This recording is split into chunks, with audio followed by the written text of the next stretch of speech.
Thanks, guys, for joining in. Can you make a start? Yeah, cool.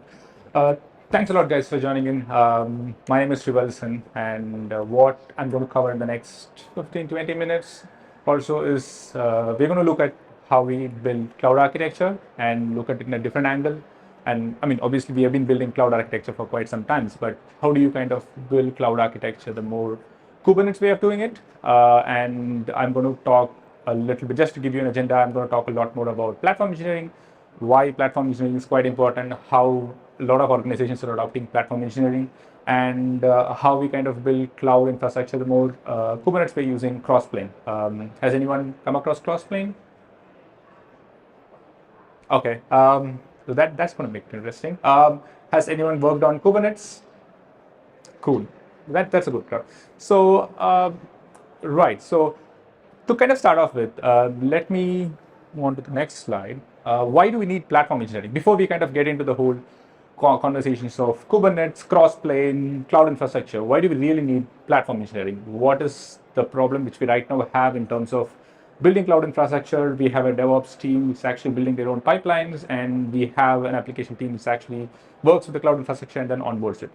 Now, one of the major issues which we have in terms of cloud infrastructure is there was a time where we are still kind of getting into the cloud. So you have cloud teams building the infrastructure, and then you have DevOps teams basically building their DevOps pipelines, and then the application team kind of works with them in rolling out their applications. We are at a stage where there are quite a lot of workloads in the cloud infrastructure, and if the application team wants to talk to the cloud infrastructure and then get those things built up, it's going to take a lot of time. And at the current age, the release to market is a lot more important rather than and building the application. So what we do see customers having problems is to basically roll out all of those applications onto their infrastructure, because you have a separate team who actually works on building the infrastructure, implementing the best practices, and then you have another team which basically builds all the DevOps pipeline. Now, is the solution basically going to be provide all the access to the application team so that they can actually roll out any of the applications by the way they want? And obviously, that's not going to work essentially, because you need to have the best practice implemented. So we are actually seeing a trend, ideally in a lot of customers, where there's a mature adoption of cloud infrastructure, where your infrastructure teams or DevOps teams are not going to really work on infrastructure anymore, but then they're kind of going to look at platforms. So when I say platforms, they're going to build platforms for you, and it's going to be more self-service in terms of application. The teams would be more self-reliant or self-service in terms of rolling out whatever they want. And it's the platform team which basically builds those capabilities for you. And this is one of the top trends in the recent years. And if I kind of have to look at if I just show you one of the report from Gartner, and this is essentially what Gartner kind of told. So rather than, I think we are kind of going to a stage where everything's are basically services. So you don't essentially build infrastructure, but what you do is you basically build infrastructure as a platform, and you expose those services to the application team or the product teams, for that matter. So what you do is you're essentially building reusable components, toolings, and platform services, and the product teams can basically use those to kind of roll out any of the applications do they want, roll out any of the components do they want. They don't necessarily need to think about how am I going to roll this out. So the platform team essentially, instead of building taking all the requirements, building infrastructure, what they would then do is build out these components. And so the platform team essentially will have control of how these components need to be rolled out. Like, for example, I'll just pick an example of building a database. Now I have this example in the future slide. So so in terms of building a database, what you need to do is what are the level of security privileges which you need to kind of implement on. And we are basically supposed to make sure that the databases should not be exposed to the public. As a product team, I don't really have to know about all of that. They are kind of going to a stage where essentially the success of platform engineering is the application team should be able to come up and then say, I need a database to be created. And the platform team would have the tool sets available so that you can actually roll out the databases, and on the background you have all of these things done around it. So that's essentially how platform engineering is looked at, and you have a lot of components to kind of aid it. Look, you have a developer portal which kind of enables you to do all of these components, and there is quite a lot of components which is basically built in this particular space. You probably would have heard of Backstage, you've heard of Argo CDs, and there are quite a lot of components which are actually aiding teams to kind of build the platform engineering capability. What I'm kind of going to touch upon is how do we kind of do cloud infrastructure using Crossplane. Now, first, before we kind of move into Crossplane, what is a control plane? Has anybody used a control plane? Right. What you are not aware of is basically everybody is currently using a control plane, and it's just that we're not aware of it. So what a control plane essentially does is you go to a control plane and tell them what you need, and the control plane does it for you. Now, if you think of a console, you basically pick up any cloud provider console. What you're essentially doing is go to the console and then say, I want to create an instance. And there is a control plane run by the cloud provider, which is actually doing that for you. So when you go out and then say, I want an instance to be created in this particular region, there is a control plane which is run by the cloud provider, which actually does that work for you.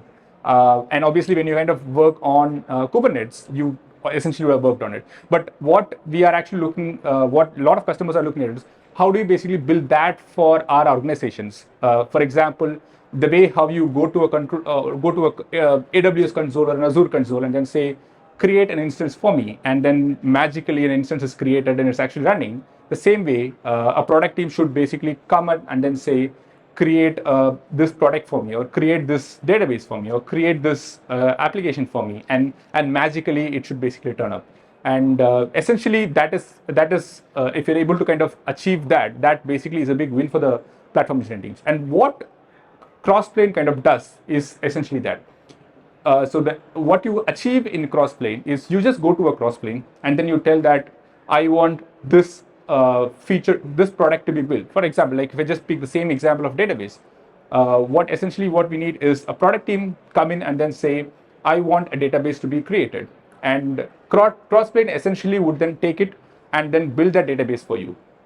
So that's essentially how, and the way Crossplane kind of does it using a control plane and data plane concept, which essentially runs using Kubernetes, but I'll kind of come back to that later. But as a concept, what we are looking at is the product teams come in, so rather than we building the entire stack, CloudFormation stack or CDKs or Terraforms and actually building your entire infrastructure, you want to create an entire account, you want to create an entire application stack, you end up basically running the entire Terraform stack, and obviously we'll have modules around it. So take all of that away and then just make the product team to come in and then say, create an application for me, and the Crossplane ideally kind of does that for you. And how Crossplane is able to achieve that, and as part of a platform team, what you need to do to basically achieve that is what essentially you're going to kind of cover it in the next few slides.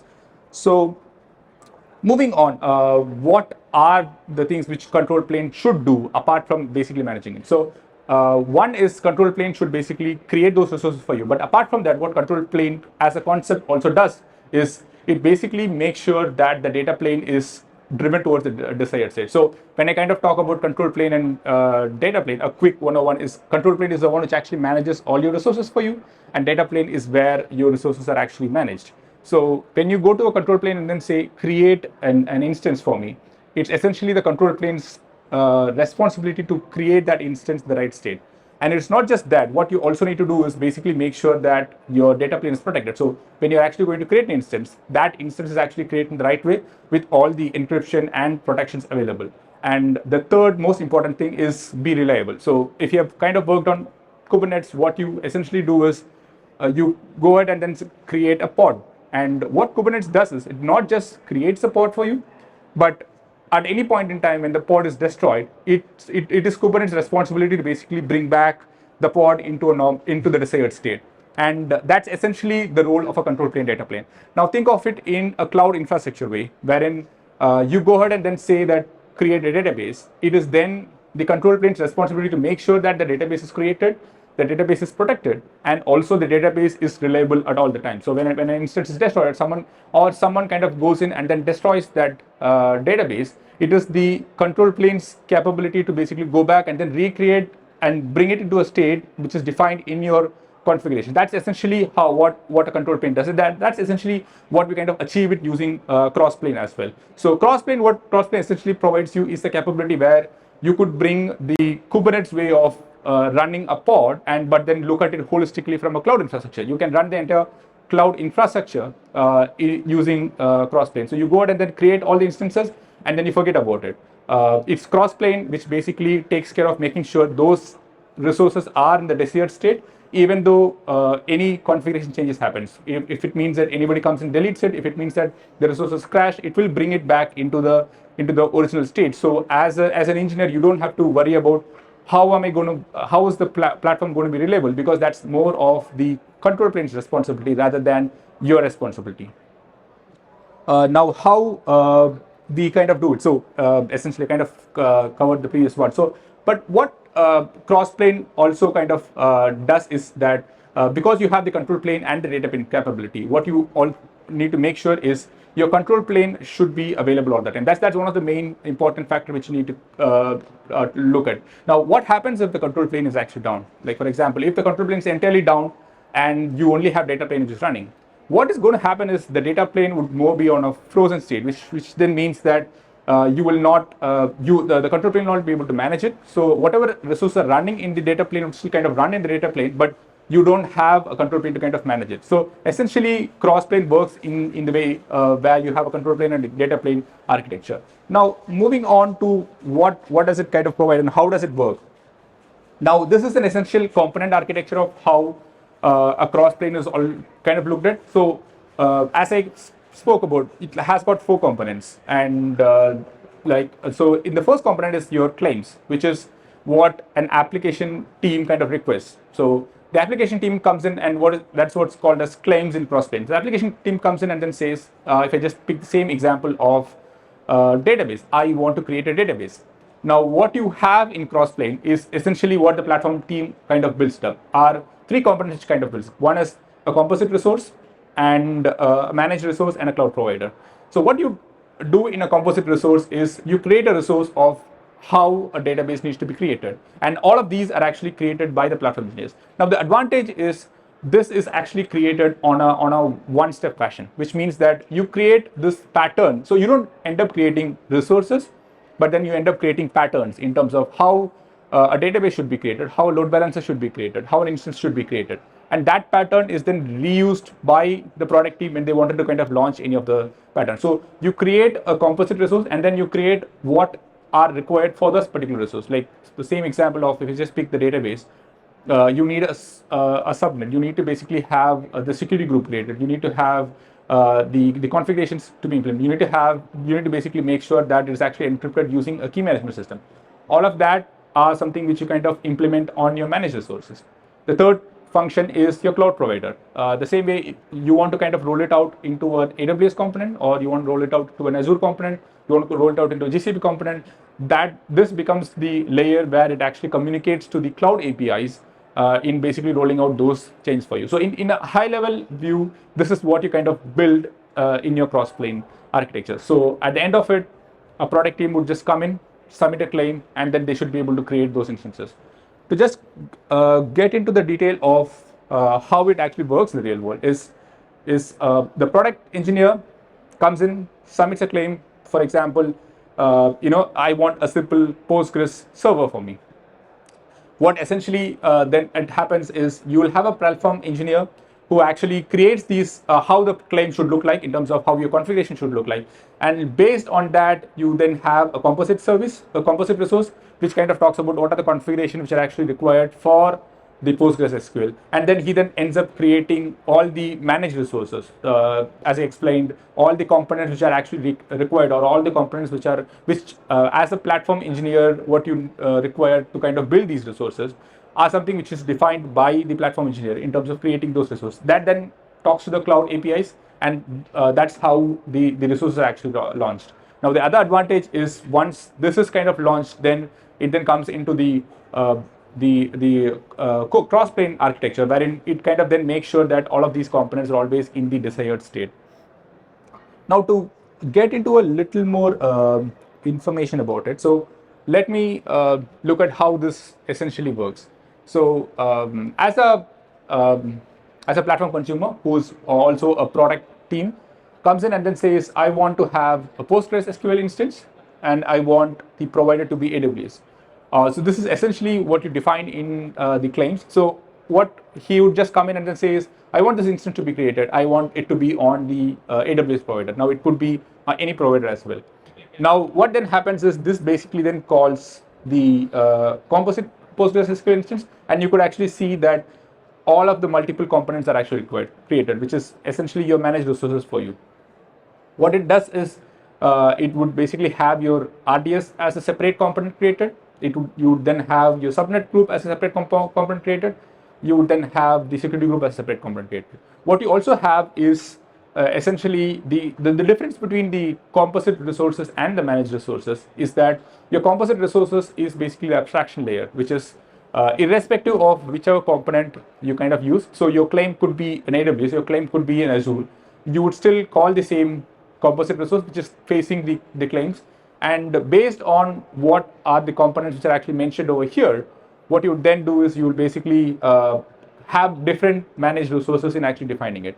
So this way, as a platform engineer, what you're then doing is you are not looking at from an application perspective. Like for example, if the application team wants to create the database, how the database should look like, you are taking a step back and you're looking at from as an organization, what are the best practices in terms of organization, how the availability should look like for an Amazon database for that matter, what's the security group should look like for an RDS database, and that is what is defined over here, and you kind of use that to basically build these database for you. And then you also mention a sequence of steps which are actually required to build it. So, and once the managed resources are actually created, what you would then have is it kind of calls the corresponding providers, which basically then calls out the necessary components to kind of create this resource. Now, there's the difference between, let's say, if I kind of have to draw a parallel between Terraform and Crossplane, I think the next important question is going to be, I'm using Terraform, why should I basically move to Crossplane? And what is the major difference which you kind of see in terms of Terraform and Crossplane? Now, I've been using Terraform for quite some time, and I'm a big fan of Terraform in terms of how the module is actually being created. Now, the major factor in terms of, and answering the big question over there is, Crossplane is more Kubernetes native. So the entire Crossplane kind of works in a Kubernetes way. So if you have kind of worked in Kubernetes, it basically reuses the entire architecture of Kubernetes. It's like it has got API server, it has got etcd clusters, and it has got schedulers which basically schedules it. I'm not trying to get into the details of Kubernetes, but if you are quite matured in terms of using Kubernetes, then it's a lot more easier for you to adopt Crossplane, and you will be able to see a lot more benefits in terms of how to use Crossplane when you use Kubernetes, which is if you have applications running in Kubernetes, or if you're a mature customer in terms of moving towards using Kubernetes, then it's a great way. The other one in terms of Terraform is an amazing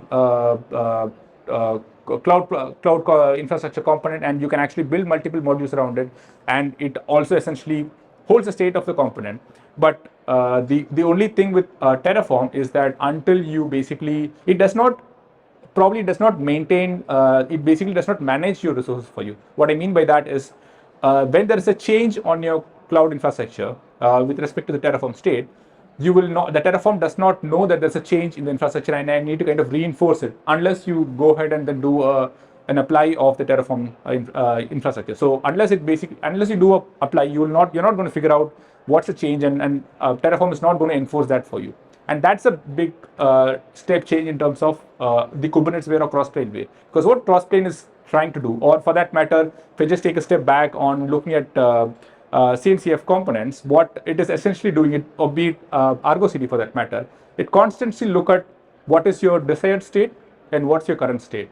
So if your desired state is different from your current state, it's going to enforce the desired state on the cloud infrastructure for you. That is essentially what Kubernetes kind of does it. And if you're looking from a cloud infrastructure way, that's essentially what Crossplane is doing. The moment you define the desired state of how it should look like, beyond the fact that you can actually submit a claim and then you can actually have those resources created, what it's also doing is this then goes into its desired state, which means that I wanted to have this particular stack created, and it will constantly manage your infrastructure, validate whether the desired state is equal to the current state, and if it's not, it's going to kind of force it for you. So as a platform engineering team or as an infrastructure team, you have to less rely on what's actually happening in the cloud infrastructure, and you can basically put a lot of emphasis on what are the best practices which are required for you to kind of do it.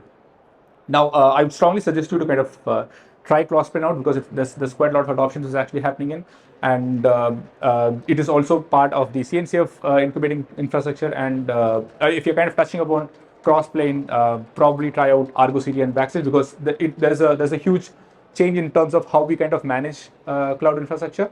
And yeah, I think that's pretty much it. Srivalsan Mannoor, cloud architect in Amazon. Feel free to reach out to me if there's any questions, and if you have a couple of minutes time, I'm open to questions as well. Sure. Well, thanks.